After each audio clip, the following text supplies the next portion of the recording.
Tonight is the culmination of the formal verbal portion of this retreat.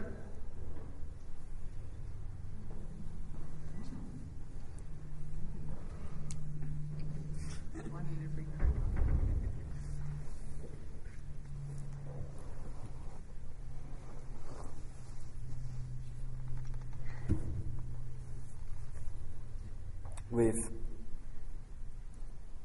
approached this from many, many different angles. I'm very pleased with the depth and subtlety that we have explored. And we have 2 hours to do more of the same or something else.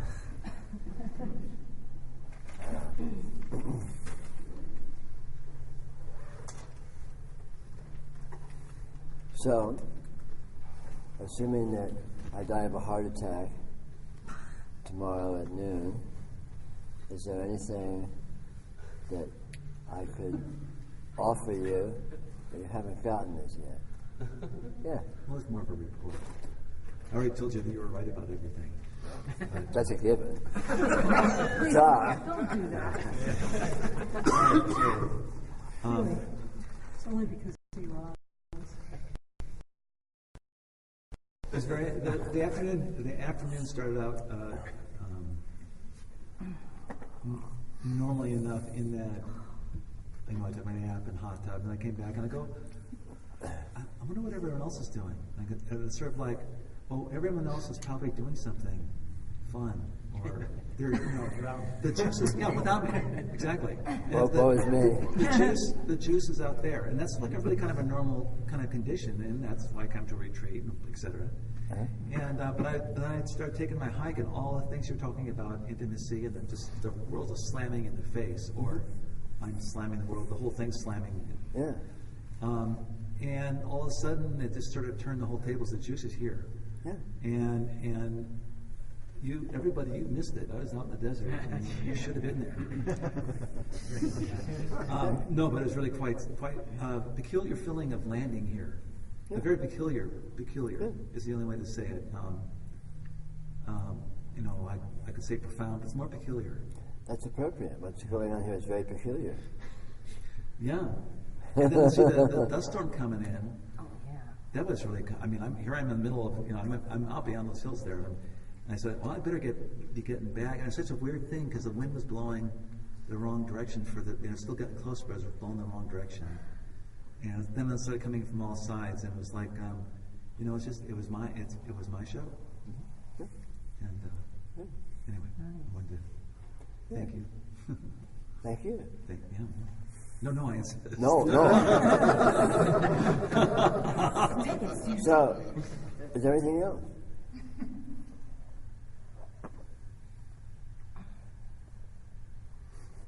I wanted to be because you're asking me.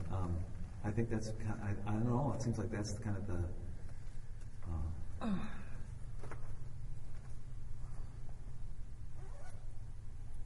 think it's kind of the end run. Good.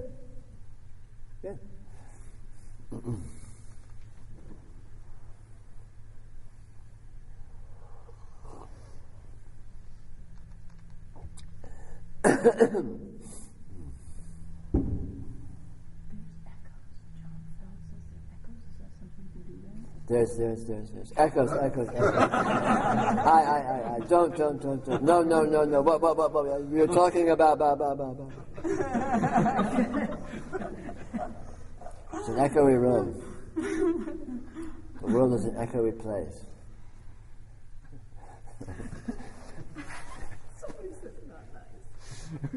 But every echo is different from the previous one.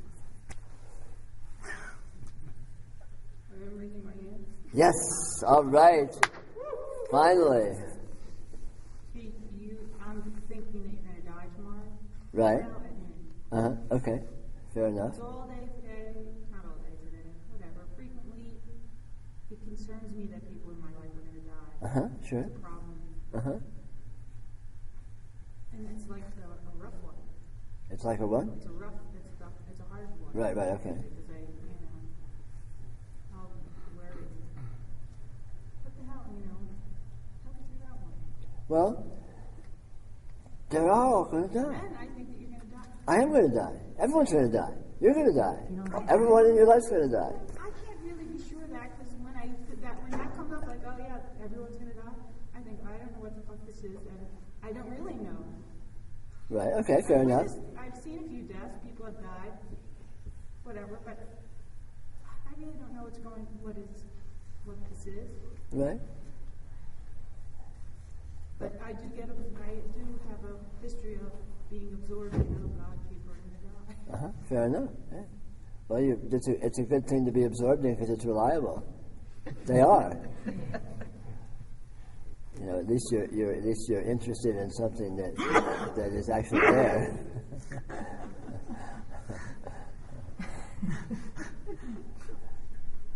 But is it a problem or is it just a condition? I mean, people are going to be born too. Is that a problem? It must be because being born leads directly to dying. So. There's a lot of worry about the people. Yeah. Okay. Is it your job to take care of them all? No, only a few. A few. Okay, good. Lucky them.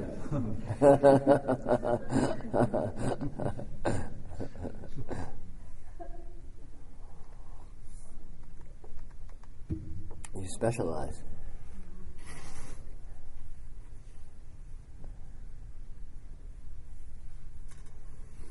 Can you keep anyone from dying in the long run?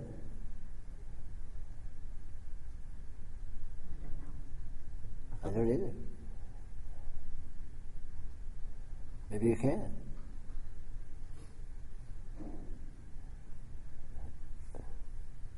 I wouldn't really want to curse them that way. Bravo.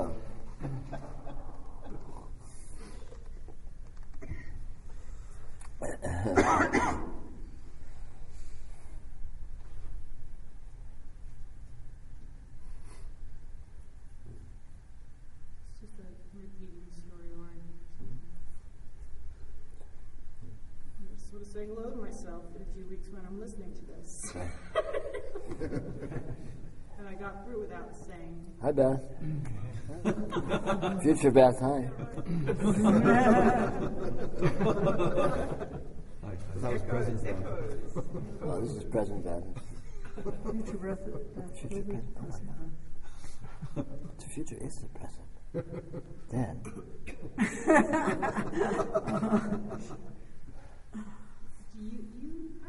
I've heard that you have some idea that perhaps when you know when you're going to die.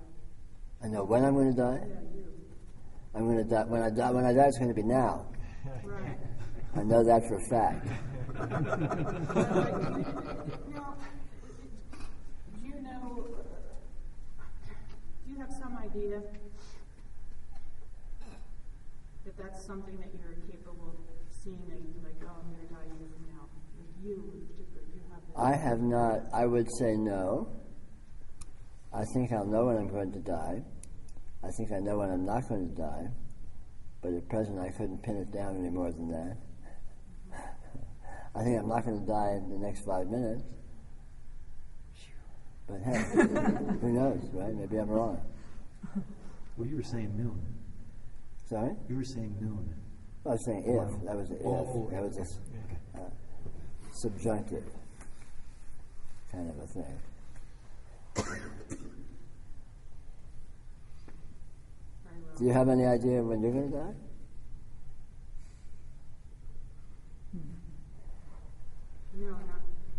No. But I have had thoughts that I would die outside looking up at the sky. Oh, nice. But that's all, Well, hey. I've had that. How pretty. Hopefully it'll be nice weather. On the other side. Right. I want to hang out with you. I don't know,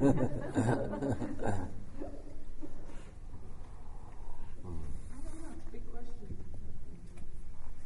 When I'm involved in the storyline, this is one of the big problems. Well, that's the nature of storylines, is that they can present as problems.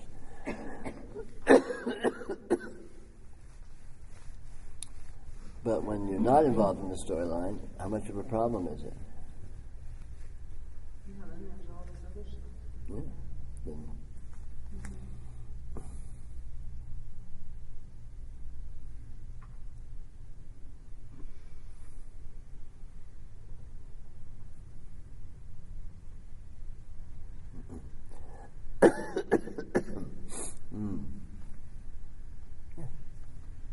I remember having a conversation with you once, going back to the airport, and without going into the details of what it was about, you said, you know, I hypothesized that something that was coming down the pike, and you said, yeah, it'd be a big tragedy if it mattered.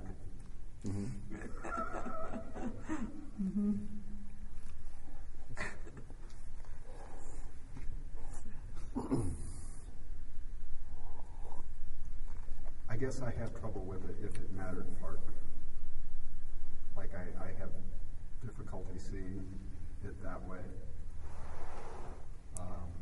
well, what does it mean for something to matter? That it will impact, that it will be painful. I don't know. Yeah. Can you know? I mean, is there anything that doesn't have impact? Is there anything that guaranteed doesn't lead to pain? And maybe what leads to pain ultimately leads to pleasure. And then pain, and then pleasure, and then pain, and then pleasure. Good, bad. I mean, why get out of bed in the morning? Might lead to pain. Might lead to pleasure. Might lead to pain and then pleasure. Might lead to pleasure and then pain. Might lead to going back in bed. And then getting up again. Which might lead to pain and might lead to pleasure. Does it matter?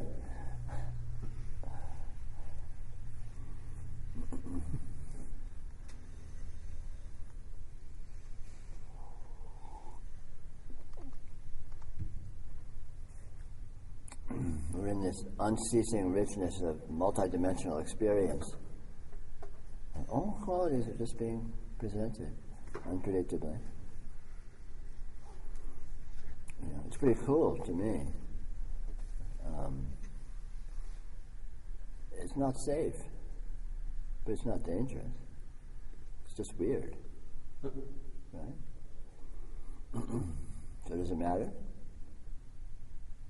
You know, if it matters, then everything matters. You know, and if it doesn't matter, then nothing matters. Then what's the difference? Seems like maybe nothing matters would be easier to cope with. I don't know. Not you know, nihilist. Oh, nothing matters. Not that. Right? But nothing matters. Yeah, for sure. That feeling. I don't know. Well, look very closely at exactly what mattering is. If mattering means an ultimate end that could be problematic, everything's going to lead to your death, and then what will have mattered? I mean, 5 minutes after your death, what will have mattered? You know, 5 minutes after you go to sleep tonight, what will have mattered? Then you start dreaming of what matters. A whole new projection. All of a sudden there's new things that matter that have absolutely nothing to do, or maybe very, very little to do with what seems to be mattering here. Does it matter? I mean, there's all kinds of mattering you can find, but is it based on what? You know, it's based on an ultimate unresolvability, and how can you get mattering out of ultimate unresolvability?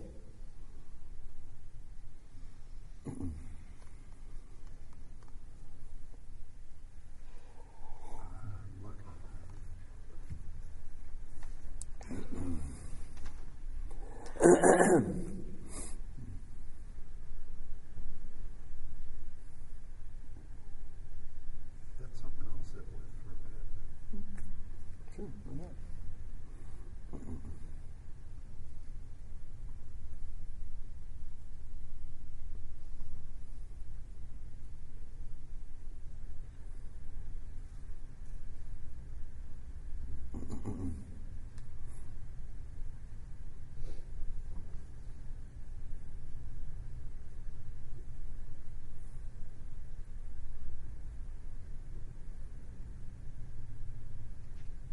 lunch today, we were talking about lying. Mm-hmm. That was really helpful because this whole process has been, undermining beliefs, but there's also continuous seeing of where there's still a sort of ideas of fixed ways, which are obviously not true when really looked at, but there's a level of assumption under the surface going on that so there's an unconscious.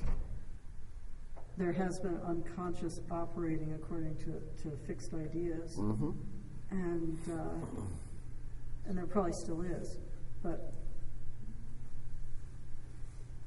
talking about lying, though, it was really it like undermined a huge mass of fixed ideas. And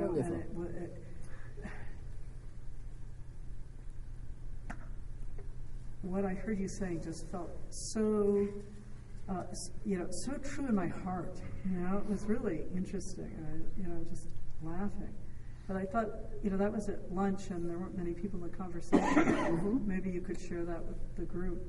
Well, I don't remember what we said, so. Well, I don't If someone either. brings it up, I don't either. If someone brings it up, maybe it'll come up. Okay. Yeah, but this is the nature of this. No assumption is accurate in actual fact. None. And yet, we hold all these assumptions, and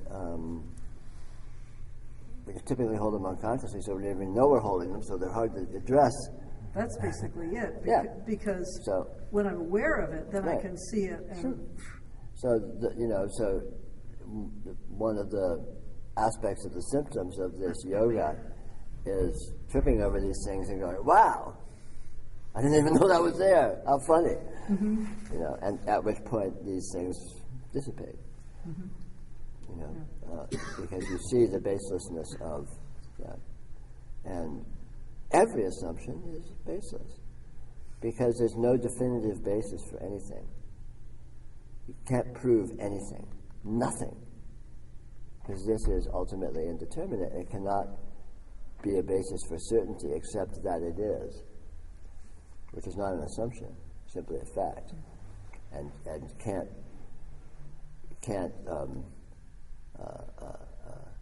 in good faith be made the basis for anything.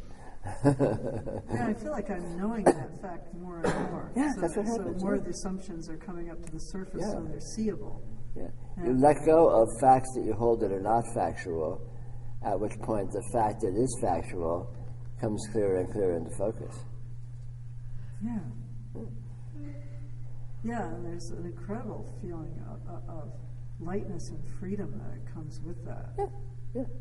Because that's what this is. This is lightness and freedom. It is. That's what we got here. Radiant presence.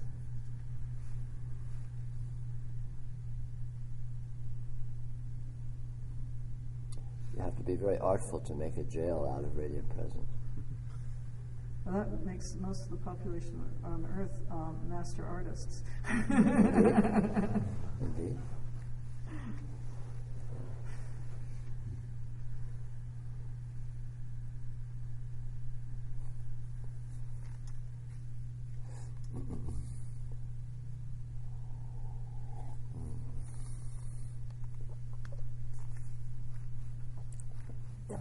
Peter, the other day we were talking about transmission. Mm-hmm. And we just had a short conversation, and I forget exactly the words you used, but basically it was very central to spirituality. Yes. Is transmission. And I wonder if you could elaborate more about what transmission is, maybe how Yes. it occurs.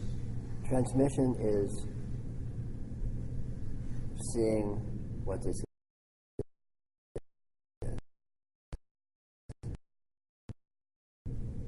Pure and simple.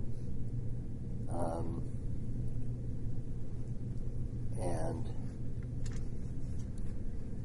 it's frequently called transmission and associated with a relationship because it can be difficult to see what this is because it's so easy to mistake it.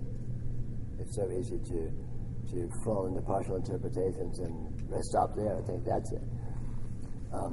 So, the role of a spiritual access point, let's call it, in this situation, is to exemplify what this actually is, and just directly by manifesting it.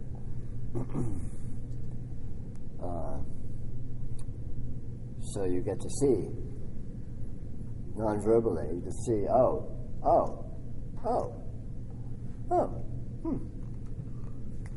and this direct non-verbal seeing, possibly in the guise of another being, acts as a kind of a North Star. It's kind of a point of orientation. It's like, I get it. Which doesn't necessarily give you a new information, but it puts things into a kind of a perspective, because on our own, okay, here is this, what is it? Well, gosh, if I look this way, it kind of looks like this, and if I look this way, it kind of looks like this, and if I look this way, it kind of looks like this, and if I look this way, it kind of looks like this. How do you pick? How do you choose? You're on your own. And, obviously intuition and so on and so forth is very helpful here. But, the most efficient, or a very efficient way, is to see it clearly exemplified undeniably. And, of course, this is difficult to contrive. But it may happen, and that is very valuable. Because you get, okay, I see. And you can't even say what it is you see. But nonetheless, it clarifies, it rings true. It simplifies. It cuts away the chaff, the underbrush, what have you might say.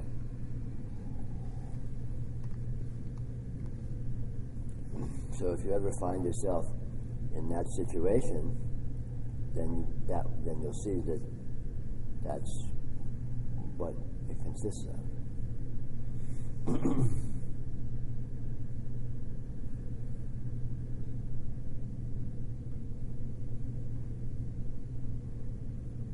What transmission is not is getting something from someone else.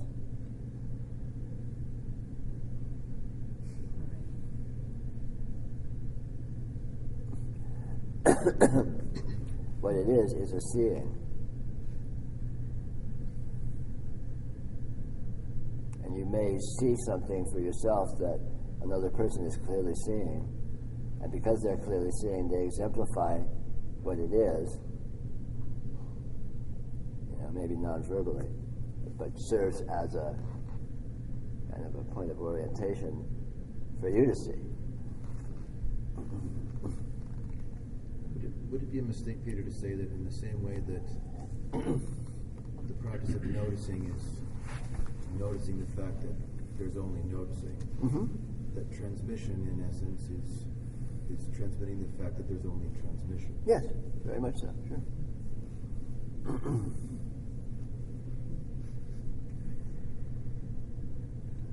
And in a sense, noticing and transmission are one and the same thing. Right. To do noticing, it can be very helpful to be in proximity with someone who is doing noticing. i.e. has noticed that there's only noticing. Yeah. Because otherwise it's, what noticing? What exactly is noticing? What do you mean noticing? Noticing? What?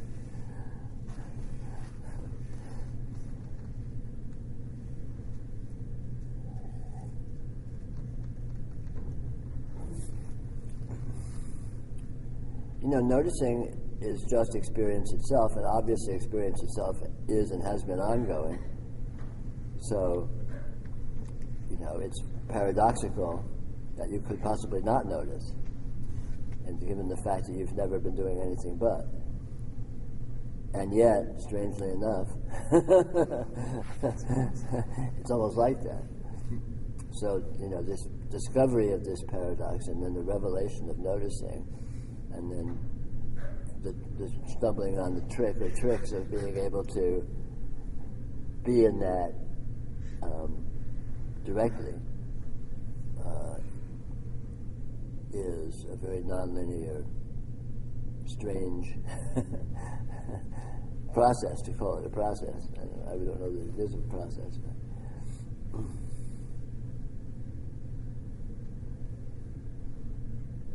It's the odd thing. I don't know what this means exactly. There's no like pre-existing coat hooks to hang any of this on. Right. Yeah. And because there's no coat hooks and nothing is, the spaghetti's not sticking to the wall. Yeah.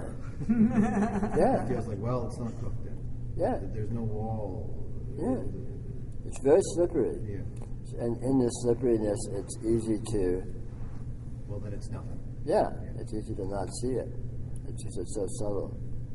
I mean, so it's obvious, but it's subtly obvious. I mean, it's obviously, no, it's subtle and it's well, anyway, you figure it out.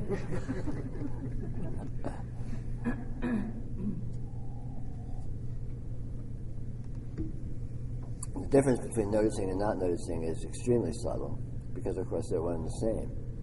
And it's hard to get more subtle than that.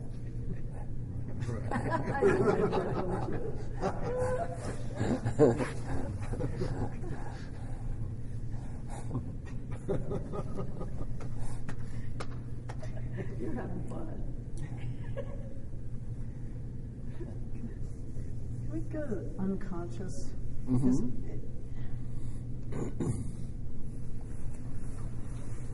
I guess that it's just this feeling that there's something inside that's like keeping itself walled off with blinders on. Like really, Yeah. really significantly not wanting to notice, even while all Yeah, this yeah. noticing is Yeah, happening. the best way to understand, in my opinion, the unconscious is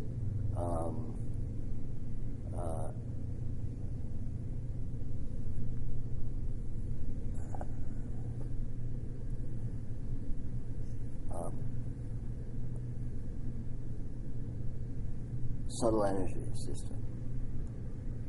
What you really are is a transphysical subtle energy system, some of which shows up as what you are explicitly, i.e. your body and your behavior and things you say and things you do, and others of which shows up more subtly as in your energy interactions with people in terms of just sort of, that kind of thing, and others of it doesn't show up at all explicitly in human acknowledged dimensions. And the nature of this subtle energy system is intrinsically its own kind of wholeness. And basically we're dealing with somewhat metaphorical images here. In the immature system, you can have sort of blockages or short circuits of the subtle energy flows in the intrinsic circuitry of what you actually are, the fullness of you. And so these short circuits, the energy can sort of still is functioning and still is whirling around, but it's not occupying the full extent of what it is inherently, what it is ultimately. And so these processes, this yoga, is a stimulation of the energy which causes it to surge up into these blockages and these short circuits, and it shocks them and can literally burn through it, which enables it to have a more free flow, a more full flow within the actual nature of the energy system that you are. So in other words, you achieve a fuller manifestation of yourself rather than a partialized manifestation due to these kinds of short circuits or blockages. This is not all literally true, but it's actually pretty true. You know, there's all sorts of yogas and approaches that deal with this very directly. You know, arousing Kundalini, and the Kundalini goes through the subtle energy channels, and you know, comes up against these knots, and so on and so forth. And when these knots are impacted, the process of them being burned through shows up as an experiential symptom. So it may show up in as little a way as a revelation. It may show up in as big a way as disease or a weird circumstance in your life that you have to deal with, or problems, or luck. There's no predictable way of saying how they show up. But so events in your life are actually just observable symptoms of these subtle energy actualities. And so the actual event is the energy vitalizing itself and sort of burning through till it reaches the full extent of the system that you are.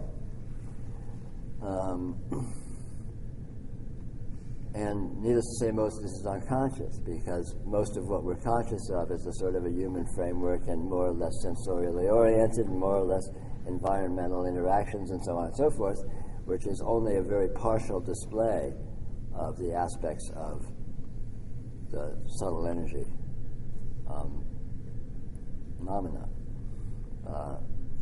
You know, I mean, there's many other displays that show up in very subtle ways in sort of how we feel, how we hold our energy. These kind of unconscious holdings are that, you know, in dreams and in just, you know, ways that just we don't have words for in human language, because we don't acknowledge this. And so the unconscious is aspects of this subtle energy system which are not acknowledged from within the human framework, which is conscious. Conscious is that which is consciously acknowledged. Unconscious is that which is not consciously acknowledged, but it's not any less actual. And in fact, it's not any less experienced. But it's experienced as these oblique, subtle little flavors and things that there's no language for. There's no acknowledgement of. Some of it is felt. Oh, it's all felt. Oh, okay. But it's felt So I feel a lot of it. Yeah, it's all felt, but the feelings are sort of so whatever that there's no language. There's no. It's hard to even acknowledge them, because they're sort of a weird shape, experiential shape. What does that even mean? I mean, you can't talk about it. Sometimes they get perverted into thoughts that Absolutely. actually don't have anything to do with Absolutely. them, but are like Yeah. They show up everywhere. They show up on every dimension, every level. Yeah, okay. Everything that shows up is nothing but they call it an outward expression of these subtle energy phenomena. And it's virtually impossible to distinguish what's healthy from what's unhealthy, what's a symptom of a blockage from what's a symptom of an open flow.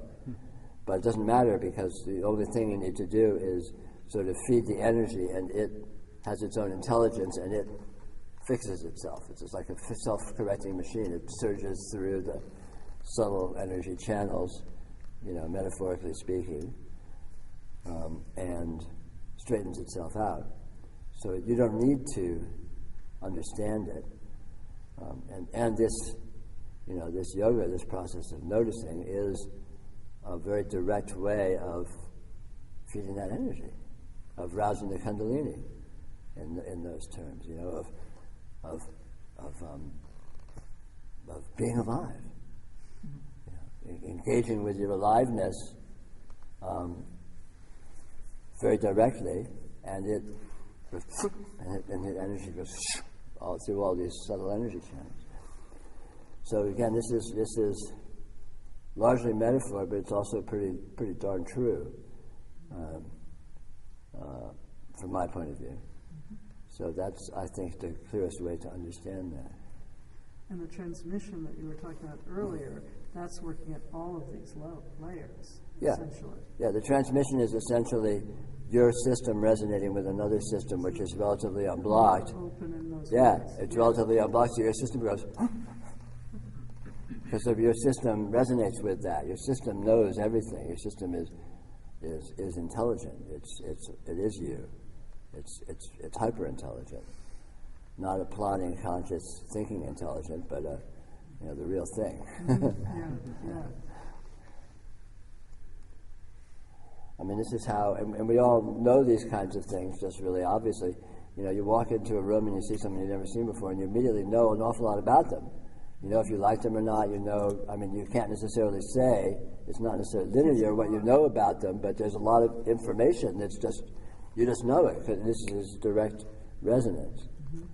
So your energy system is hypersensitive and is very aware of all the other energy systems around, let's say. And again, this is a kind of a metaphorical to a large degree, but it's also pretty true.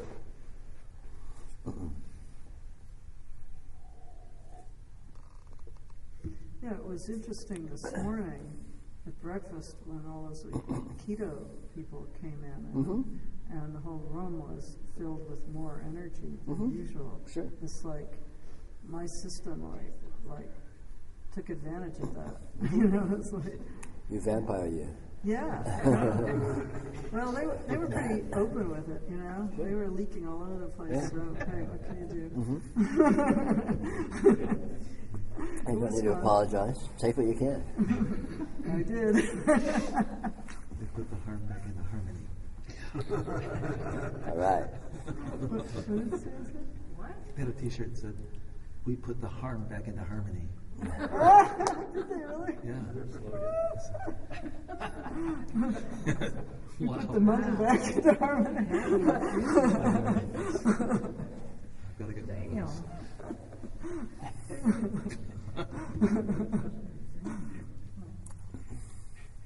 Yes.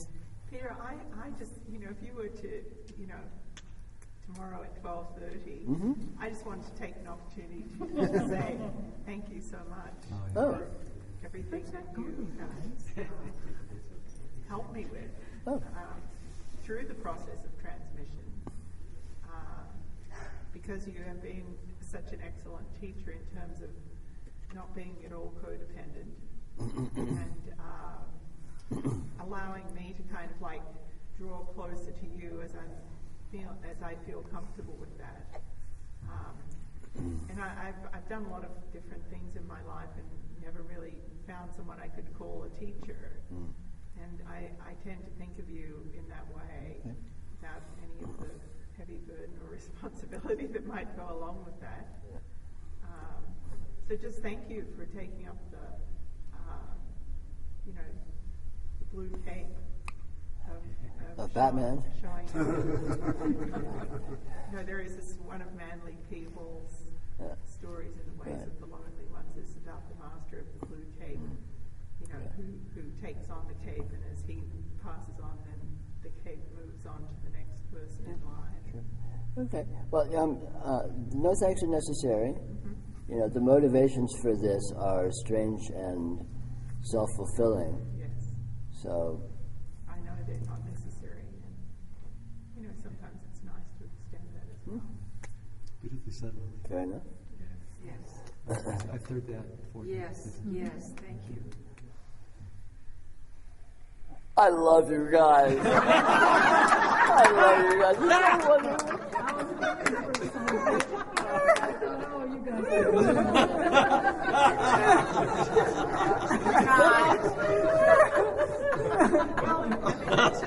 Just joking. One of the great ways we can play things out, knowing that in fact they mean nothing and there is no consequence one way or the other. Yeah. So it's nice to have that freedom to be honest. No, absolutely. Yeah. How about it? Yeah. I mean, freedom is really the what's the word? The sign. Yeah. Freedom is the sign. More freedom is yes. That's it. Go that way. More freedom. Yes, that way. It's all about freedom. less freedom, no matter how good it looks, back out. Go elsewhere.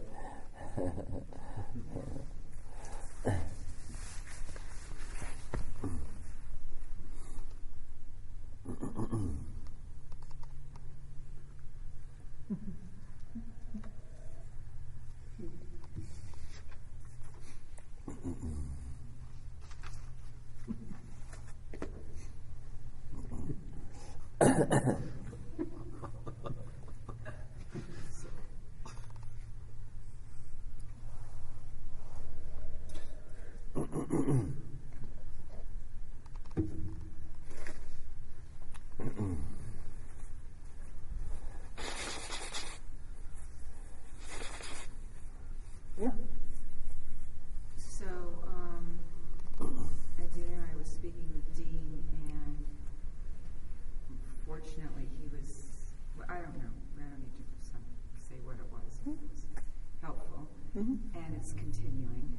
And one of the things that's coming up right now is there were many, many, many assumptions that I thought were the highest assumptions. One of them being when I, with a couple of other people, started a Healing Center, and what we were, teaching people to do to the degree that we couldn't, which was ludicrous, but that's another story, was, really, I didn't even get it until you. That's what's kind of funny, but I'm not going back. Not going back, Dean. Not with that. But, What did you say? What? Nothing. Go ahead.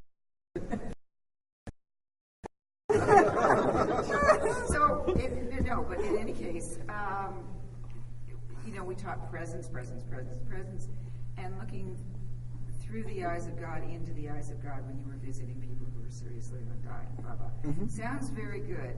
And I always felt like I was failing because most of the time I didn't feel like I was looking into the eyes of God.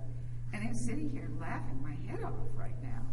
It's like, how the hell can you possibly look into the eyes of God until you realize that you are that, and you're only seeing that which you are. Yeah. And it's not that I live here, but I can't even believe I thought that was for years. I felt like a failure. Yeah. Now I am a failure because I'm not living there, but at least I know failure is part of it. You know what it's about. Yeah. Looking into the eyes of God is not about aspiring to that or trying to do that. Yes. It's about seeing that is the case. Yes, and you can only see it's the case if When you you see are it's the that. case. Yeah. Well, of course, that's how you see it's the case. Yeah, but we're saying something. I'm just getting Yeah. all excited. Yeah. And Yeah, no, for sure, yeah. it's just amazing how these things just keep going. Psh, psh, psh, psh. That's it. I mean, that is this yoga. This yoga is, oh, wow. Huh. And that was the highest that I held on to for 20 years. Whoa! and well, I'm done. Yeah, we can all look back at our past silliness and say, what was I thinking? But we all do the best we can at the time that we can do it, and then, at one point, we were all children shitting in our pants. Right. And soon we'll be old people shitting in our pants. So go figure. That's transition.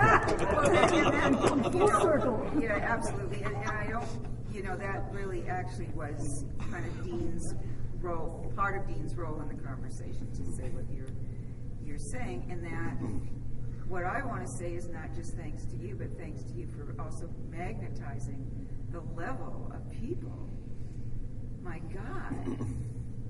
I mean, the help we've given each other, the support we've given each other has just been exquisite.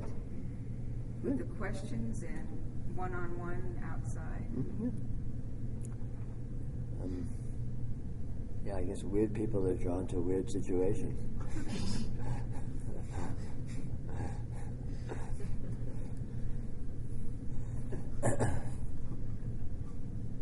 And the eyes of God aren't there, they're here. everywhere. They're everywhere. Nothing but yeah. There's only. Yeah. And you say you don't see. False modesty.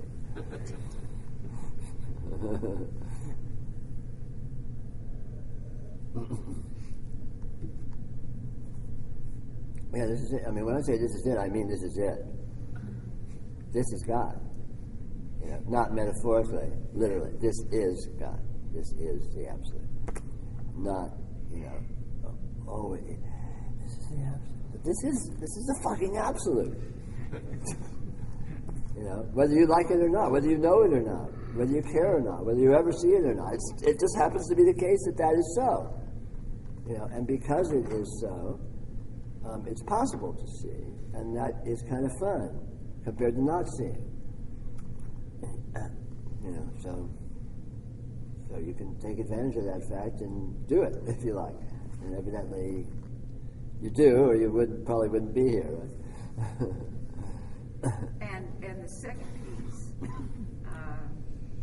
which we've gone over and came up again there, was, and sometimes it's there and sometimes it's not, and that's... And when it's not there, it's there too. Right. Because it's never not there. But, yeah. And having it seem to be not there is what it is, what it looks like. Yeah. God is that which sometimes looks like God and sometimes doesn't. That's the definition of God.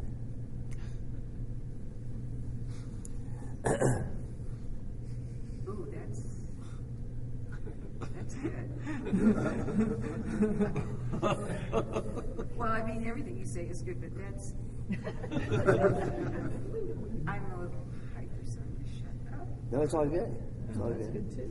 I mean, being hyper is good. This is exciting. That's the whole point of a retreat, is to amp up. You know, this is a party. Let's do it. Let's boogie. You know, I mean, it's not like, oh yeah, okay. So you can spiral into a depression tomorrow morning. Yeah, because that's part of it too. That's part of it too. To get torqued up, to get poked, to get bent out of shape. No, I know. You know, and then there's reactions and counter reactions, and that's all part and parcel of the process. You know, it's like a pendulum. You push it, you give it a shove, and what happens? It goes, and then it comes back, and it comes back, but it's moving. You put the energy into it, and that's what this is. This is kicking your system in the ass, and then it knocks around, and shit happens for a while, and repercussions happen. But that's the very nature of this process. Okay, another piece is that previously I would get whatever you want to call it, hopped up or whatever, and I was attached to a spiritual state. Right.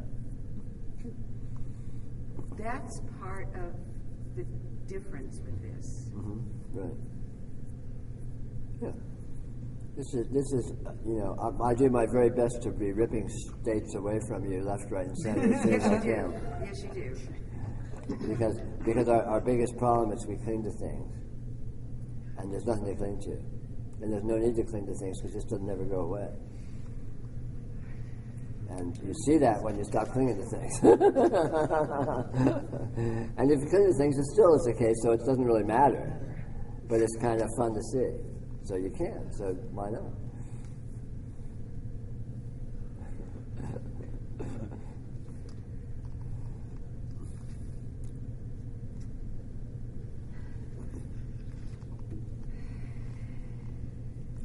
Peter, before tomorrow, I just want to check in too with you about just what's become kind of my default noticing technique, and maybe it needs some fine tuning or whatever. But, Sure. It's generally, and it's kind of it has a similar punchline in its approach in one of two ways, but basically to take in the entirety of the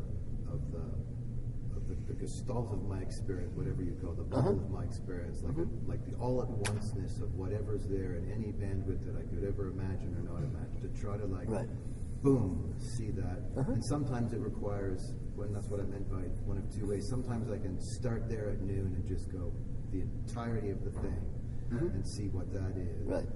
And sometimes I have to go piecemeal, like start with the body and see that that's an amorphous, unspeakable, changing thing, and then add, and then they're taking up the same space. They're not getting, they're not interfering, and yet they're all made of the same thing. And I can get back to new. Right. But one of those two ways I usually end up as a default way of, okay, I'm going to notice. I think, and that usually is one of No, that's great. That's really good. Okay. I mean, there's endless tricks for noticing, and those tricks are good. And any trick that works is good. Yeah. And those are tricks that will work. So they're good. And you don't need to, just because there's endless tricks for noticing doesn't mean you need to master them all. All you need to do is do noticing. Yeah. So find a way that you can, find a way that's easy, find a way that's accessible, and have at it from time to time. But that one works. There you go. That's great. I mean, that's the proof is in the pudding. If it works for you, then it's good. And the nice thing about noticing is you just need to do it once in a while. You don't even need to be obsessive about it, and then it takes over from there. It does everything else. Right.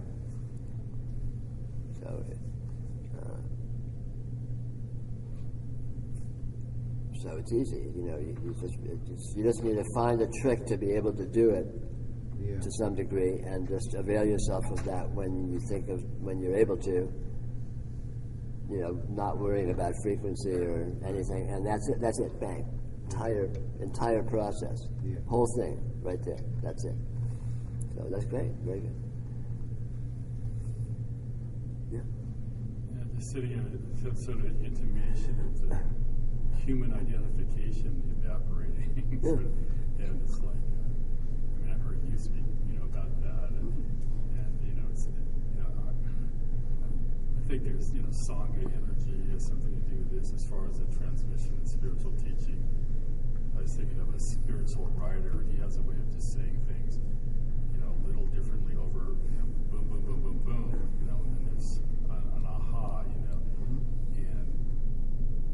perhaps, that's something, in some way analogous or whatever to me, because you say things over and over again, and a little differently and so forth, and it just eventually there's just a breakthrough, and it's not in any rational, but just this disabusing by whatever means of all these assumptions about everything that are false. That's it.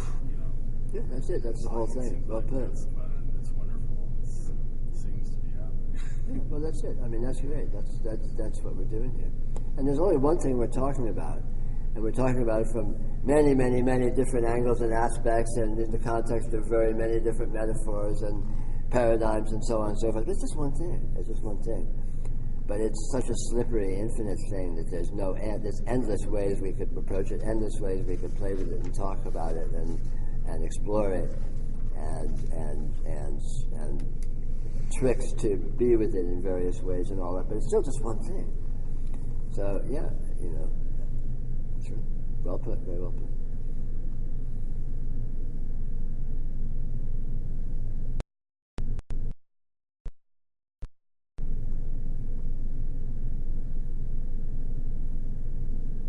Yeah, I mean, from my end, this retreat is a complete home run. I feel really pleased about the energy. I feel real pleased about it doing what it is set up to do for everyone. So so I'm totally contented myself. And if you're not, you're just not seeing it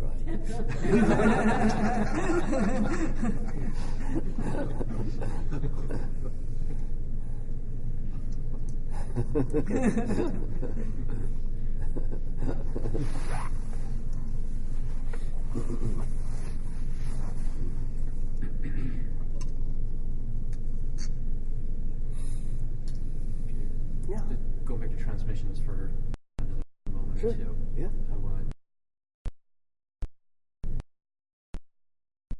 And if you don't mind, from your own experience, could you help us understand?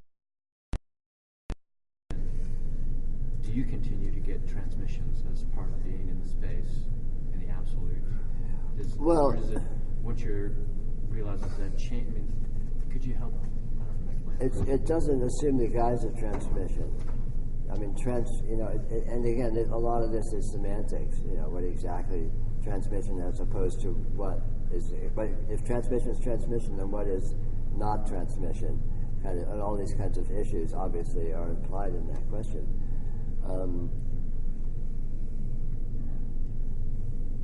As I look at my own spiritual history,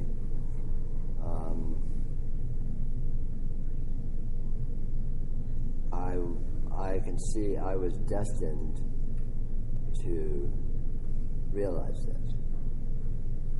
I was always just a complete obsessed with this and questioning it and not buying into status quo and thinking everyone around me was insane always since I was a little kid and all this stuff, and like always like, what's going on? Is something going on? Is something amazing going on here? No one's telling me.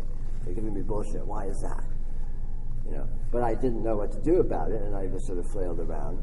But nonetheless, that was my nature to be that. So I was receptive. I was tuned into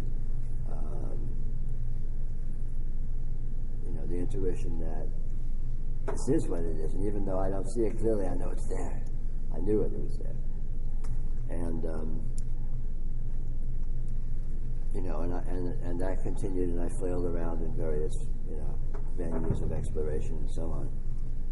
And I met Pino, and it was like, what's going on with this guy? What's going on with this guy? And it wasn't. It was wrong. Everything about it was wrong. It wasn't what I expected. It was just like, what? But there's something going on with this guy. What's going on with this guy? So I was just hanging out with him. I mean, he was a drinking buddy, basically. He was not a spiritual teacher. I used to go over to his house in the evening and we'd drink sweet vermouth, and he would bullshit. He would tell stories of his escapades in South America, which is what he spent his time doing. And that's what we did. It wasn't like spiritual teaching or anything. But there was just something going on with that guy. What is it with this guy? And I was just checking him out. I just kept checking him out. It's like, what is it? And I couldn't pin it down. He was just a guy, right? But there was something going on with him. What is this that's going on with him? And one day I saw what was going on with him. And holy shit. And when I saw what was going on with him, I saw what was going on with me, and I saw, had the rug pulled out from under me once and for all. And that, I would qualify that event as what is referred to specifically as transmission.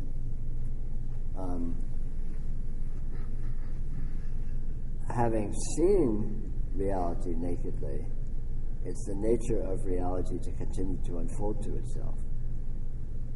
And it's the nature of reality to unfold to itself even when it doesn't even see itself nakedly. But when you see it nakedly, you can see that that's the case. So,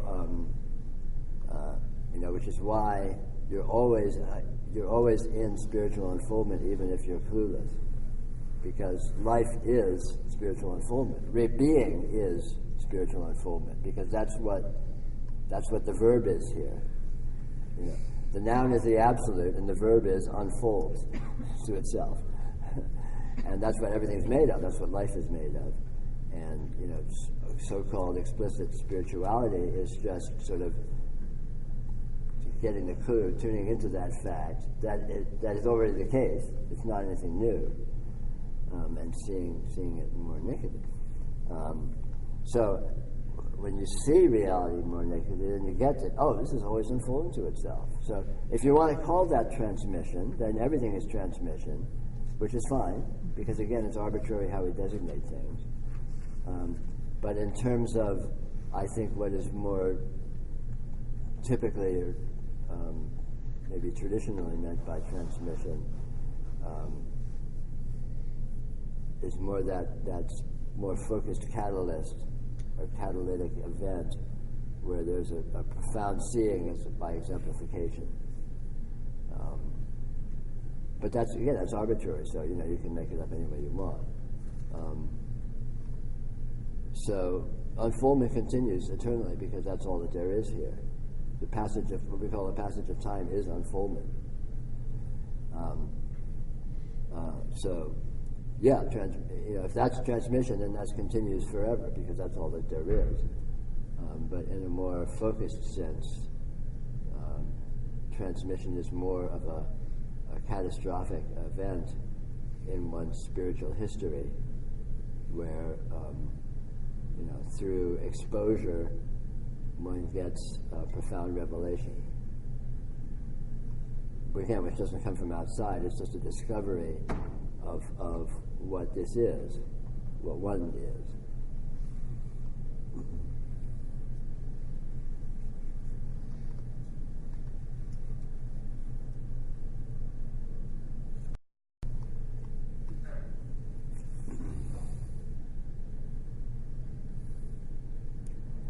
I mean, this is kind of a bit of an aside, but it's related to what we were talking about.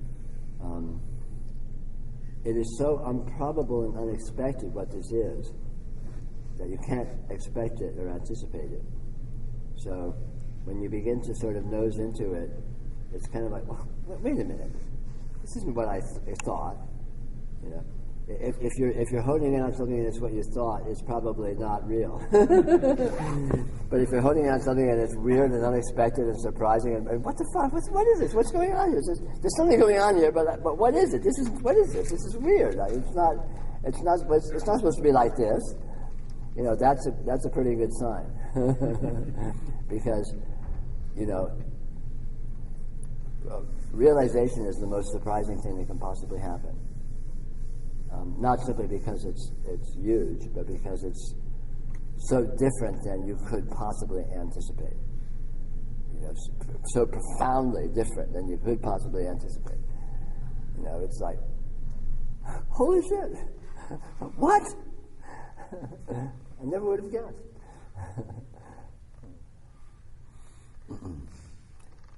Which is part of the problem why genuine spirituality is so rare and so rarely recognized, because most people, understandably, hone in on something that seems to be looking like it's going to meet their expectations, which is all very well and good in terms of meeting their expectations, but it's not so very well and good in terms of having the rug pulled out from under them. He says fiendishly.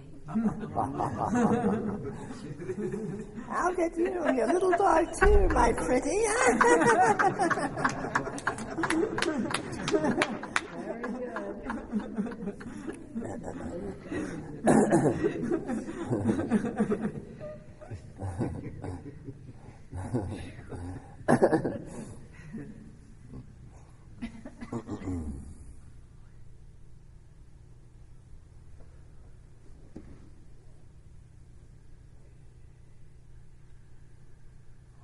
I mean, that's part of the reason why we do these stupid meditations, where we're sitting there and meditating by not meditating, and I'm speaking gibberish and paradox and absurdities, and you're sitting there going, what? What did he say? What was that?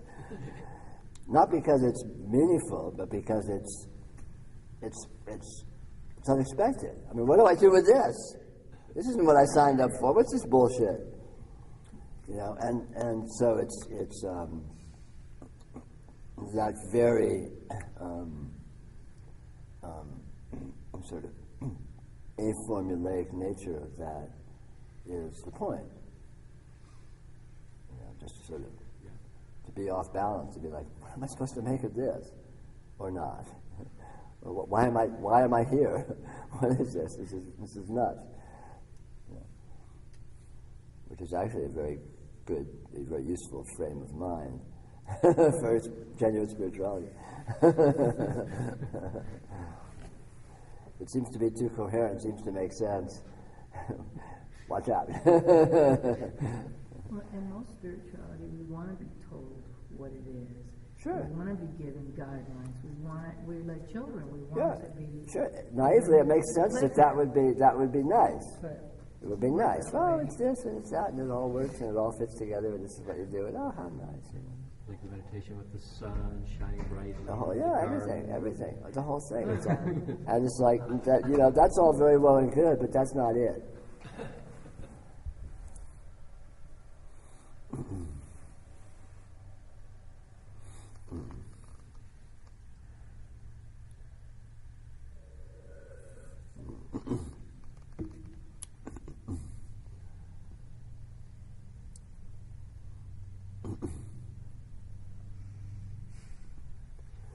things that was really helpful for me as well, maybe just go back to it for a second, that the absolute is just these extreme paradoxes in every direction. Yeah. And because of that, and Michael was saying earlier, there's no hook on the wall you can Nothing. hang anything on. There's nothing. Spaghetti doesn't stick. I thought that was great. And if there seems to be something that has some coherence, then that's a sure sign that you're in delusion. That's the one that's really That's so helpful. concretized or whatever over this weekend is that the thing we're looking for that can't be found is what we're looking for. Yeah. When you can't find it, that's finding it. Yeah, It's like When you that- seem to be finding it, that's not finding it. Yeah. right. I don't know where that phrase, not only stranger than we suppose, but stranger than we can suppose. Yeah. Like that. Yeah. And it has a built-in defense, but it has a built-in like alarm bell that will go off because as soon as you go, I suppose it's this, the airport radar goes off. And you know it can't be that. Right. If it makes any sense whatsoever, run screaming the other direction. Run the other way. Just saying one paradox of discovering you're not a human being is to become a human being for the first time. Sure. Yeah, sure. Because that's what a human being is not a human being. And being not a human being doesn't mean stopping being a human being. It means seeing you never were. Human being is a symptom of something entirely non-human.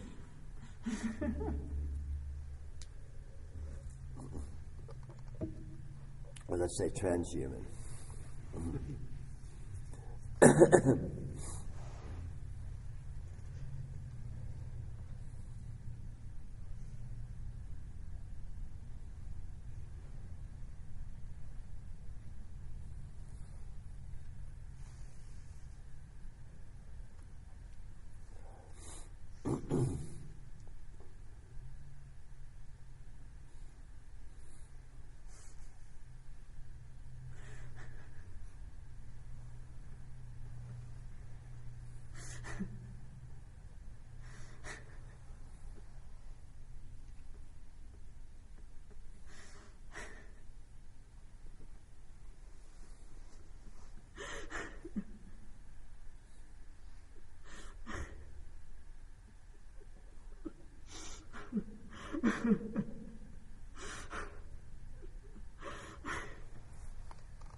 Don't ask me what I'm laughing at.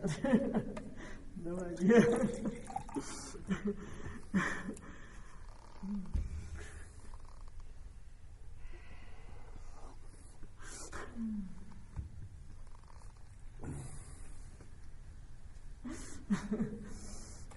One word for what happens when the energy system is activated and it starts knocking up against itself is kriyas, which is energy movements, energy events that are occurring because of the subtle energy system rearranging itself. And these can show up as all kinds of things. They can show up as emotions, they can show up as thoughts, they can show up as insanity, they can show up as compulsive behavior, they can show up as funny movements of the body, they can show up as all sorts of things. And it's very typical to have these kinds of symptoms in various ways or various degrees when you're in this kind of a process. And it can be anything. It could be compulsive laughing. Yeah, because it's not like an idea that I'm laughing at. It's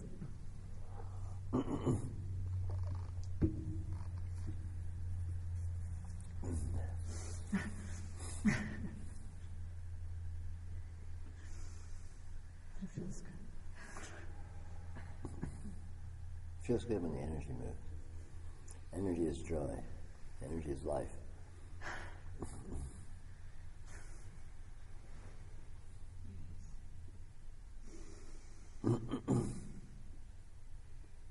Peter, does it help in the realization process or in the seeing process to have calm energy? I mean, how do No, not necessarily. It can be calm energy. No. It's useful to explore energy, and in exploring energy, it's useful to explore different energy conditions. And it's a mistake or it's a naivety to assume that some energy conditions are intrinsically superior, or for that matter, inferior to other energy conditions. Because that's just another subtle, heavy-handed orientation which can be an impediment. Or can be, let's just call it an unclarity. Calmness is a great thing to explore. In general, I mean, a good sort of rule of thumb with energies is it's really good to go and check out energies which are most alien to you. So if you're a calm person, go check out excitement. Go check out, if you're a controlled person, go check out being out of control.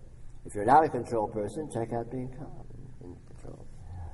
So, because it takes you out of your sense of normalcy, your sense of propriety, and puts you in a fresh perspective, which can be revealing.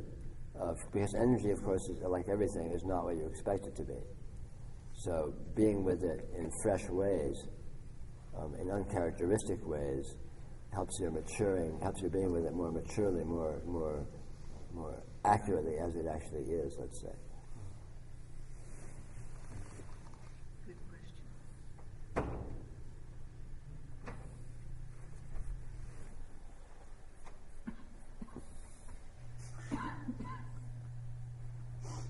You know, I mean, that's another misunderstanding that is rife within spirituality. You know, calmness is better. Calmness. Peace.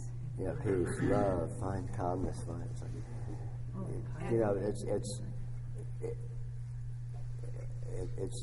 it's not true. It's just not like that. That's orienting towards something that is partiality. And if you orient towards partialities, it's a lot more challenging to find completeness. So and but we can all do that. When you say last retreat, you said don't meditate, and that was like, wait a minute, that's how I do peace and calm. Exactly. And if I don't do that, then what the hell am I doing here? Yeah. Fuck peace. Fuck calm. And so that's another thing. We should be making a It's a wall plaque. We should Fuck be peace. making like the 10 Commandments. Yeah. The 50 fucks. The 50 fuck that. Yes, exactly.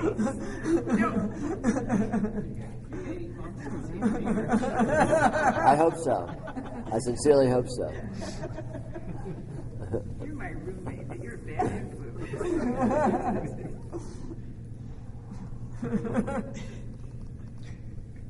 And the point isn't to be monstrous either. No, it's just whatever's The point is to be free. Be complete. And complete includes everything. It includes what you think it ought to include, and it includes what you think it shouldn't include.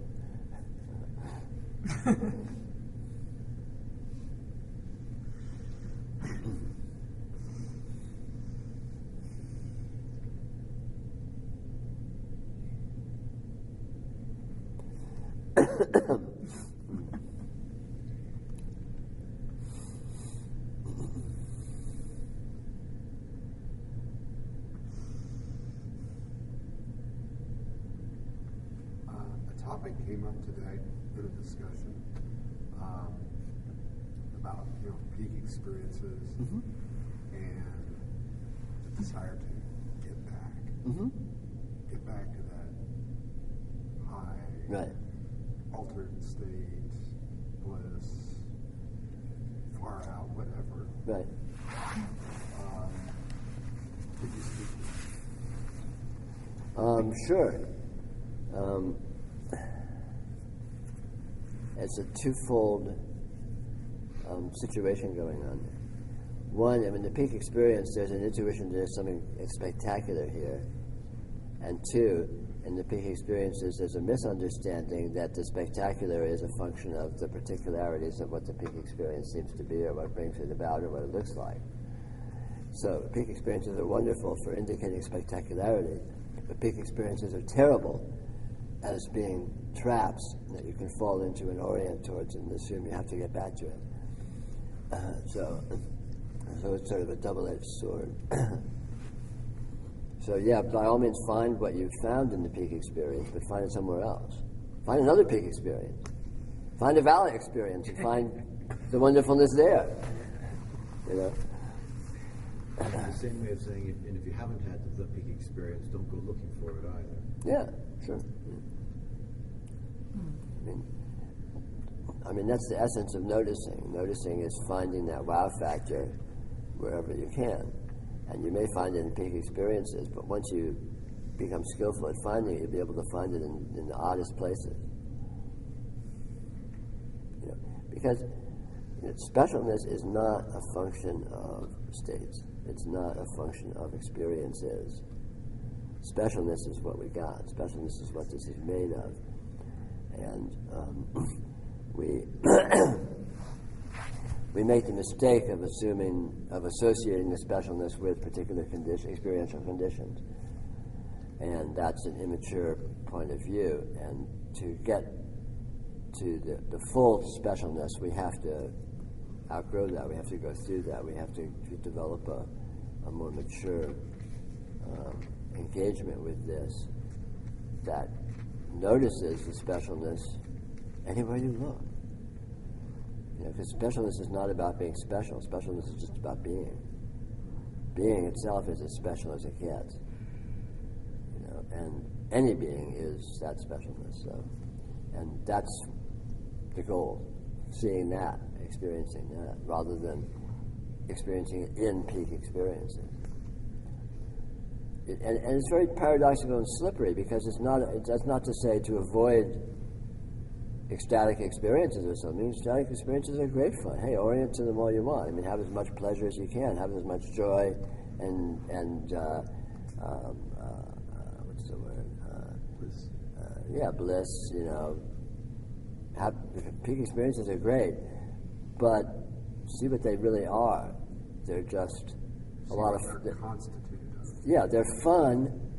They're particularly fun instances of transcendental reality. But the important thing is not the fun. The important thing is the transcendental reality, and then you can have as much fun as you can manage. By all means, have fun, but that's a separate issue. Well, I know I can't recreate the conditions that caused the original experience. It's impossible. Right. Sure. It didn't happen at a retreat. It happened. Mm-hmm. Sure. So what else is happening? Yeah. Sure. I mean, that's the koan. What else is happening?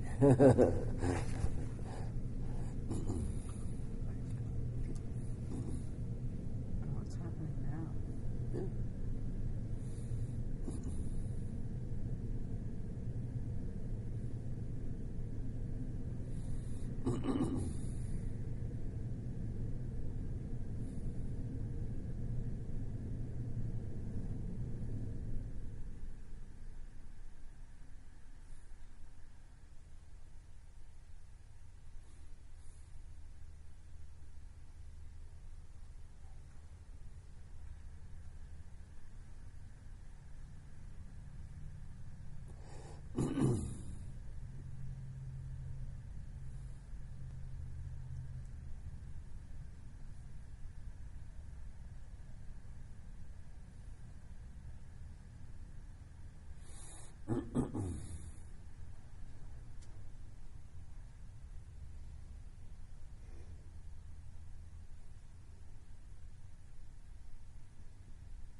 All this talking takes it out of my throat.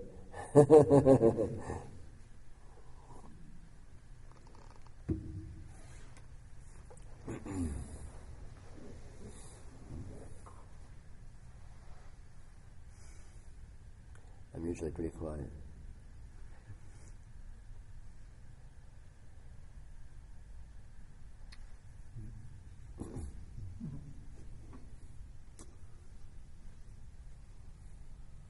When you say let it show you what it is, let it show you what's next, I mean, it's a very beautiful sentiment, and I have no clue. I mean, it's like, I mean, there's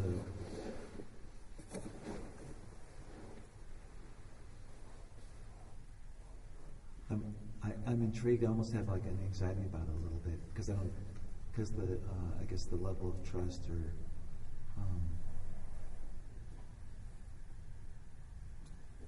I just have I guess the thing is I just don't have a clue what that might look like, and you know, it's a whole different thing away from the retreat. I just, yeah. Well, first of all, not having a clue is it showing you what it is. If it looks like something, then that's an oversimplification. When you look at it and you go, what the fuck? That's it. Well,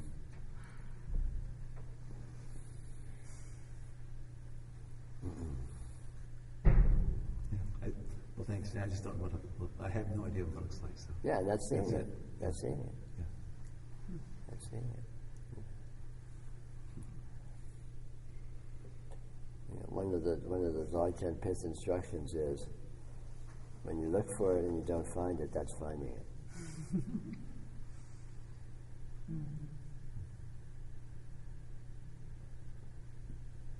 Because it is that which cannot be found, but it never goes away.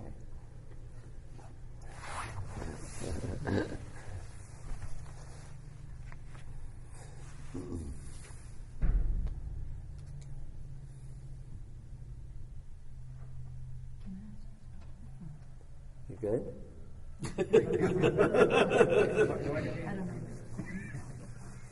Well, your reputation's on the line now. You're vouching for it. Okay, then. That's too much. Come on, step up to the plate. Come on, girl. I don't want any responsibility here. Okay, what is an excess of a particular emotion indicative of? A which of a particular emotion? An excess of a particular emotion. Like, it's not indicative of anything. That's all. I thought she could get or he could get it straight from the I mean, our intrinsic process looks like anything, and most of the time it looks like being unbalanced and crazy and neurotic and pretty dysfunctional.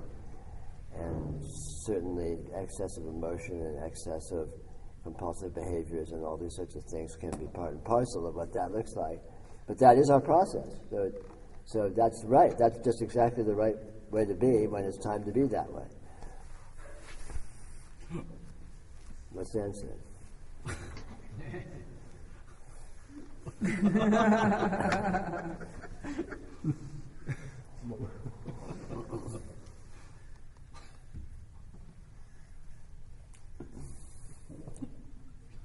Just because it wasn't English doesn't make it not profound.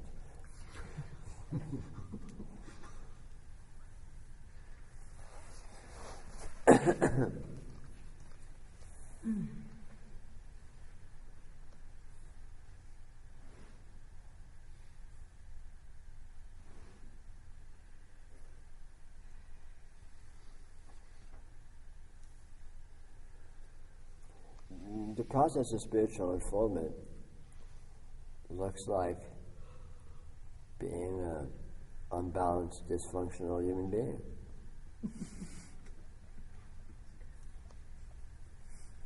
So if that's what you look like, you're in the process.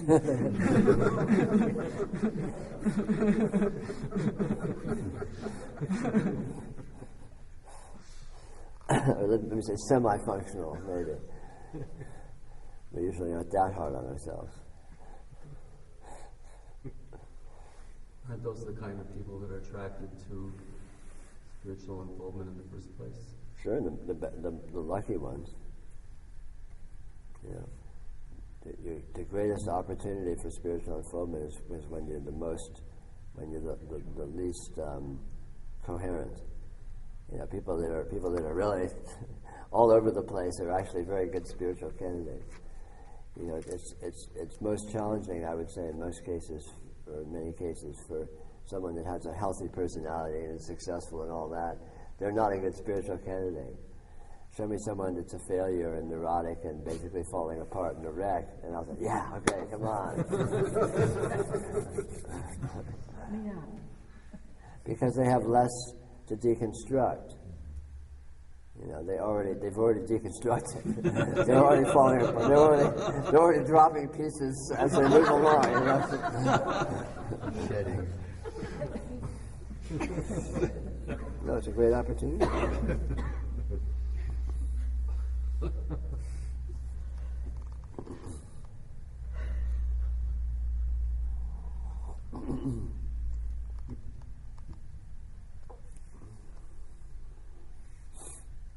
guess it kind of starts with, this isn't working. Yeah. And when you notice it isn't working, it's not about this, it's about working. You know, the fantasy of working. You know, there's something that's supposed to work. There's some places it's supposed to be going. There's somewhere this is supposed to be making sense. Wouldn't that be nice? Maybe in some other universe. Those things don't actually happen here.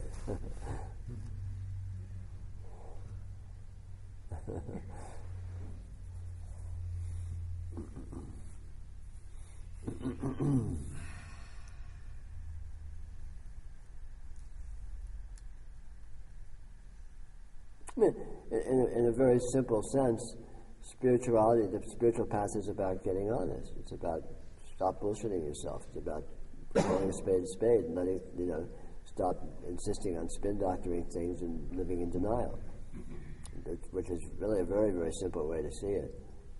And, beginning to question the coherence of your life isn't discovering problems, it's just getting honest that, hey, this makes absolutely no sense.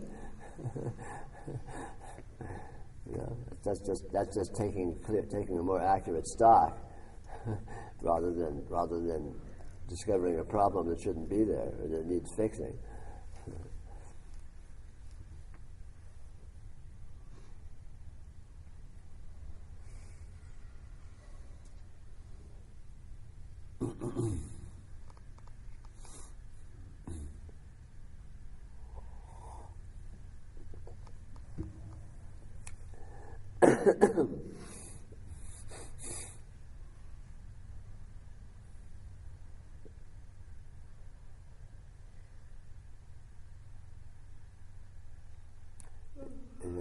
In a powerful sense, realization is just total honesty.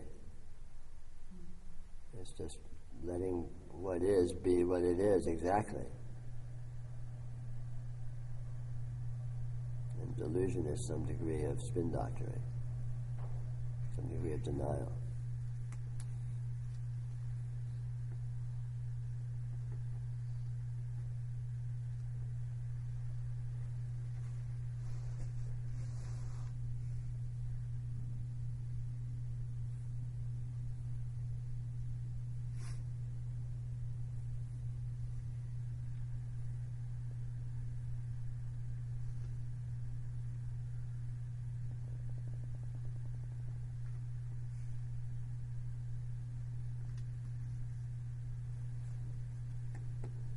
Is there a distinction between one who is confused versus one who is mentally ill? No. Excuse me? No. Anything other than realization is mental illness. And realization consists of seeing that you are mentally ill. Because when you're mentally ill, you don't know you're mentally ill.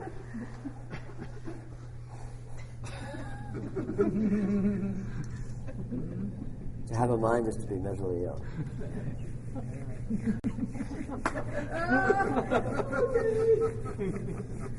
There's no such thing as a balanced mind, in short.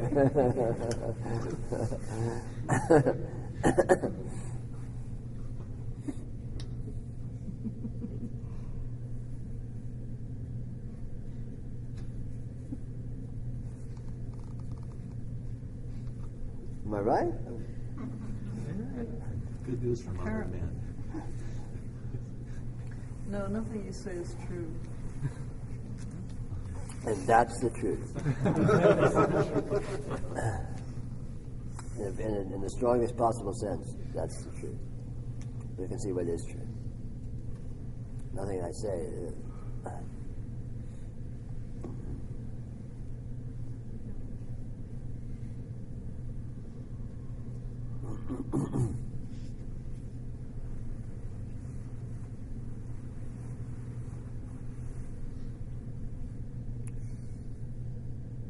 It may be approximations of truth, but a miss is as good as a mile.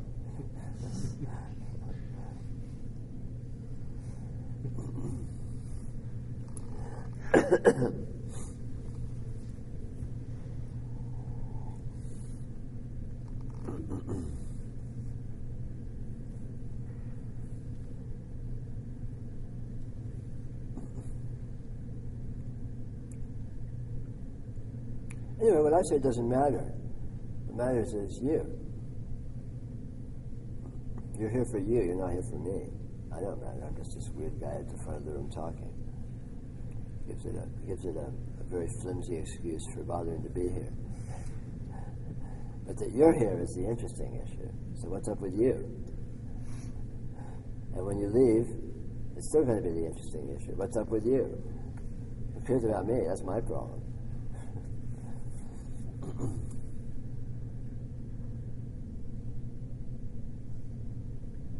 So you mentioned Kriyas and not making it a problem to have Kriyas, which are not, but there's a way of working with these, or no? No, Kriyas are not important. If they're so severe that they demand working with, then by all means work with them. But usually the problem is thinking that they're a problem. And when you get that they're not a problem, they're just a symptom of your process. And so they're welcome. They're wonderful. They're good news. Right. You had, I don't mean to sound ungrateful here, but you had said that, but then tonight I thought maybe you would have, how do I say this? I'm trying not to make it a problem, and I'm not making it a problem actually, but it's really getting tiring, to be honest. It's just like. Okay. Well, in that case, if you have things like that are an issue, then you can explore coping strategies that can help ameliorate it to a sufficient extent. So that's what I'm asking, just in terms of all the things you know about. This is a new thing that you're saying for me. I mean, I haven't heard about Kriyas. I haven't had this kind of thing. In fact, this never happened. This, whatever this is, until you. And, my apologies.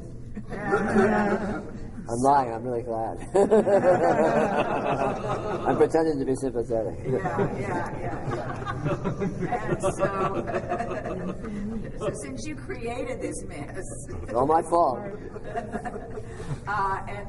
So I'm just wondering, since you created this mess, since this is sort of new information and new experiences, if there's something specific in your wanderings through this world that you have seen or heard about that people do for this sort of thing? You can try deep breathing.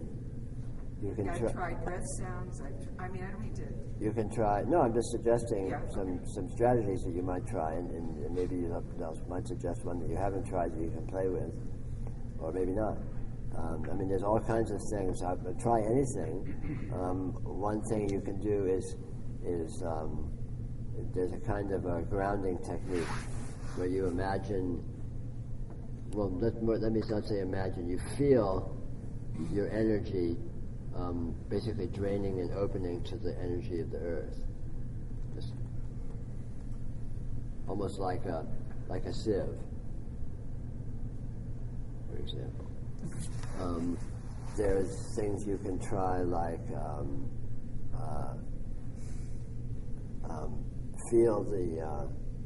feel the top of your head is completely open, like a skylight that's been opened, and energy can either go upwards into space indefinitely, or it can come down from space and wash through you, and either fill you and concentrate, or else wash through you and then, like a sieve, go down to the earth and carry whatever is there away. I mean, there's all kinds of sort of that kind of thing you can play with. It's really just a matter of stumbling on something that has a sufficient effectiveness for you to be workable. Yeah, no, this is helpful. It's. I mean, I was kind of joking about it, but it is kind of remarkable how quickly it happens with you, and how the good news and the bad news doesn't happen anywhere else like this. Maybe a little blip, but not. Yeah, funny. Yeah. Go figure. So I think this is what you're saying is that this is part of the transmission or energy amp up or whatever the hell it is. Sure. It's part of this process.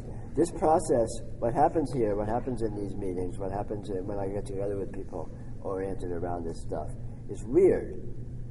It's a subtle energy event. I mean, it looks like hanging around talking most of the time, but there's a whole lot more, or maybe less than that going on. And exactly what it is, you can't say, you can't pin down. But ideally, if it's working, something happens. And so anything that shows up is just a symptom of that something happening. And theoretically, that's good news if you're here well advisedly. And if you made a big mistake coming here, then maybe it's not such good news. But hey, I can't help you with that. Actually, it's fabulous. I mean, clearly, it's fabulous. The other thing that's interesting about what you just said, and then I'll drop this, is that I think about 35 years ago or something, I learned this meditation where you do something similar to what you said. Sure. But There's since lots I of didn't them. have this going on, Right. what difference did it make? Right, sure. But now that you're saying it and you open the top of your head, when this is going on, then it opens up everything. Yeah, sure. It opens up the back. Oh yeah. I mean, the sky's the limit, except for the limit part. Which is, this is.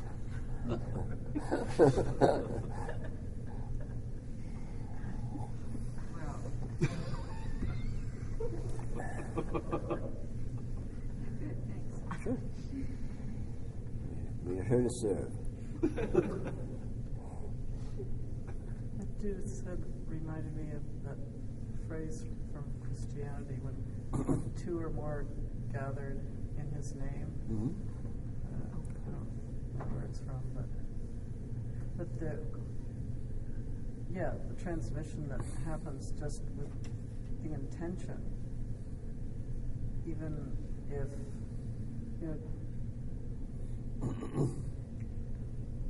even if there isn't someone as open as you, the intention with people gathering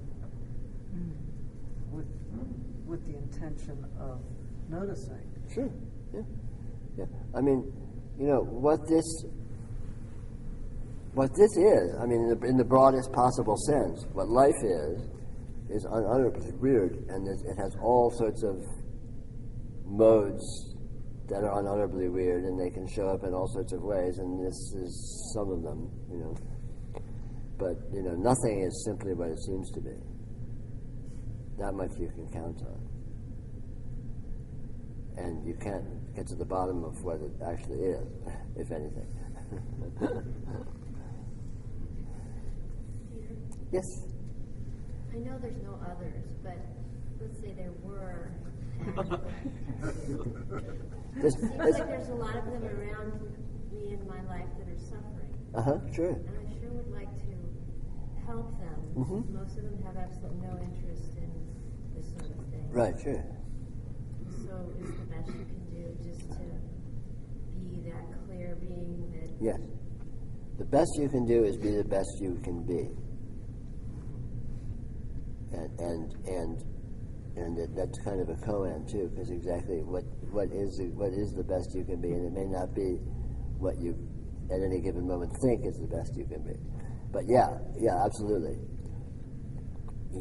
You are a beacon of hyper-intelligent divine energy, and that beacon continually oscillates at the frequencies that are dominant in terms of its process at that particular sort of space-time locus. And you are participating in the world process intimately, without limit, continuously on that basis. So that's the best you can do. It's also the worst you can do, right? I mean, imagine the wonderful effect that Hitler had with his delightful aura on the world process. Well, we know. I mean, you can superficially look around, but But anyway, that being the case, then yeah, by all means, if you can, the greatest degree to which you can tune into divinity is the greatest degree to which you will be re-radiating divinity, so to speak, in terms of apparent circumstances around you and apparent beings around you. Sure. It's not that there's no others. I sort of emphasize that not because it's true, but because we're so used to thinking that it is true, that there are others. And it's not that there's no others, it's just that what's going on is weirder than that. It's not superficially that, yeah, it's just you. But that's a good shock tactic to counter the sort of consensus assumption that, oh, here we all are, we're all together. Which is way too simplistic. What's going on here is a lot weirder than that. So it's just you is kind of even though it's not true, is kind of a remedial trick to encourage or to assist a reorientation within your energy system. Yeah, that did it for me. Oh, good, great, super. But it's not literally true. What's actually the case is just unutterably weird and can't even be said. Yeah. During the retreat, quite often I can feel the energy go through in this area. Yes. I really don't know how to channel it. I don't know. I just leave it alone. Leave it alone. The energy is pure intelligence. It knows what to do. So I don't need to try to do anything. Just let it be. Yeah. That you're even noticing it is it doing what it needs to do. No need to control it. But you just made the suggestion of opens up the channel or whatever. Well, that was for her in this particular instance. I see. It's not a general. It was just a trick. And for you, the trick is you don't need to. Good enough.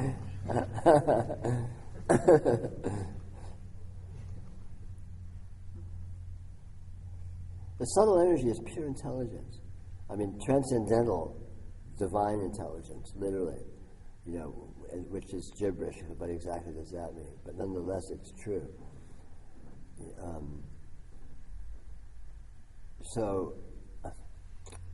Stoking it is great, poking it is great, kicking it is great, playing with it is great, exploring it is great, feeling it is great. And any of those things provoke it to do what it does, which is being divine intelligence. Is pretty cool. So you don't need to worry about trying to keep control. What am I supposed to do with this energy? Like, are you kidding? How are you going to do anything with this energy? You can't even know what it is. But it knows what you are. And that's what matters. I mean, this is, the strongest paradigm for what we work with here is this is subtle energy yoga. We are working with subtle energy.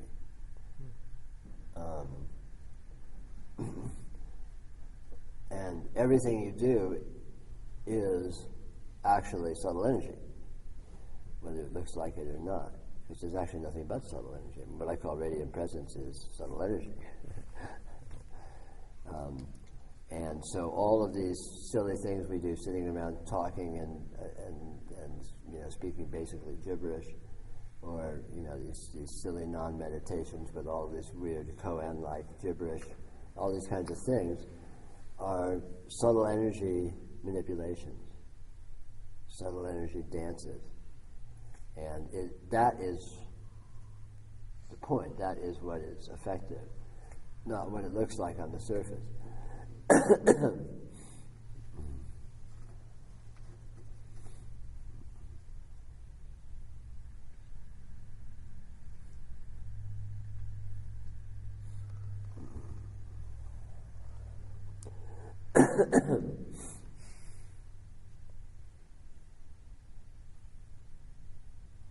If you want to study this kind of stuff, there's all kinds of more or less elaborate systems about Shakti and Kundalini and all these various things in Indian tradition and Tantric Buddhism. There's a bunch of different stuff about the subtle energy and the channels and the winds and so on and so forth.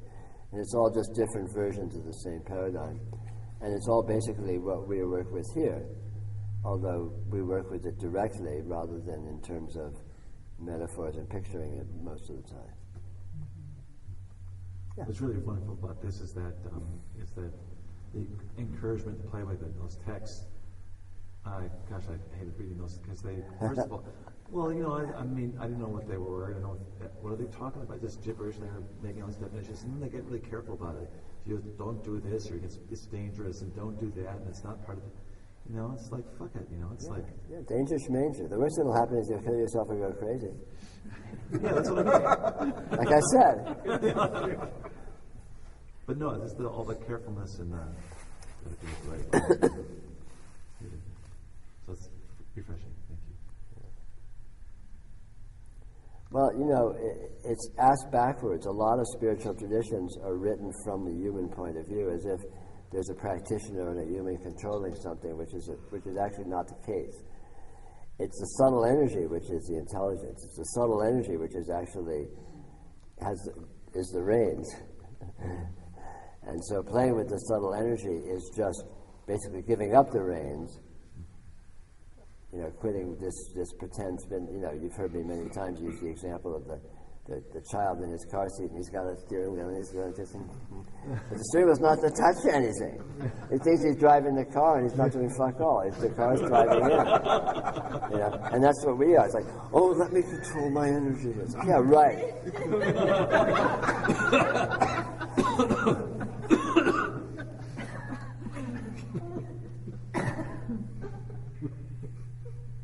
So tuning into the subtle energy or playing with it is just feeding it, which empowers it, which gives it more power, if anything, maybe, which is good because it's the one with the power and it's the one with the brains anyway. It's doing your brains.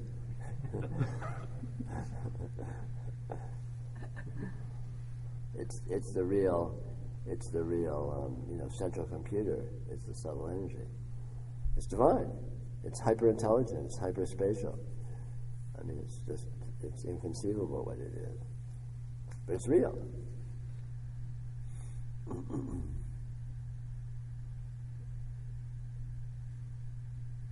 And, my opinion, for people that are up for it, in terms of being more of a short path kind of an approach, the best thing to do is stoke it up, kick out the jams, burn through the blockages, damn the torpedoes. Yes? Then are you talking about the life force in the body? Yes, but not in the body. The life force is in the body, but it's also everywhere. It's not in space, it's not spatial, but yes.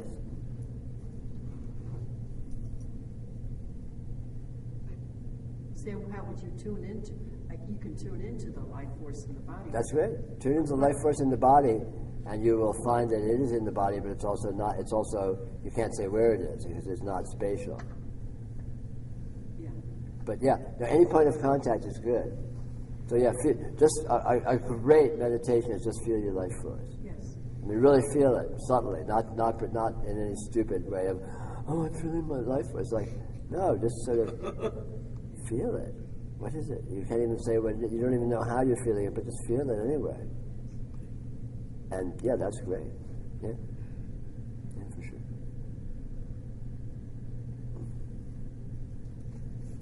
Are there other techniques, Peter, to work with your energy? Anything you do is working with your energy. One of the best techniques is to abandon technique. And again, like I said earlier, do things that you wouldn't do. Break the rules. Do things that would go against the grain, because then you're really torquing your energy. And more specifically, you're torquing your blockages, which torques the energy. Because your blockages are what keep you feeling stuck or keep you feeling limited. And the more the energy gets stoked, the more it burns through the blockages spontaneously without needing to directly address them, per se. I mean, again, this is kind of largely, to a large extent, this is metaphor, but nonetheless, it is applicable. Yes? Isn't another way, then, to go to a very crowded restaurant where there's a great hubbub and just be aware of it? Absolutely, that's very good. Or go to a train station, or go to traffic, or go to some environment which ordinarily you might find jarring, and just feel it. Yeah, sure. Or be in a place of loud noise. Anything. Not as an end in itself, but just as a way of sort of being slightly out of your normal comfort zone to have a freshness of being with the life force.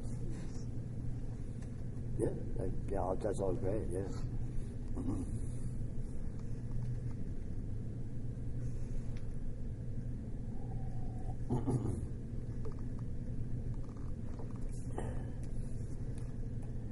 Well, we have 2 minutes technically.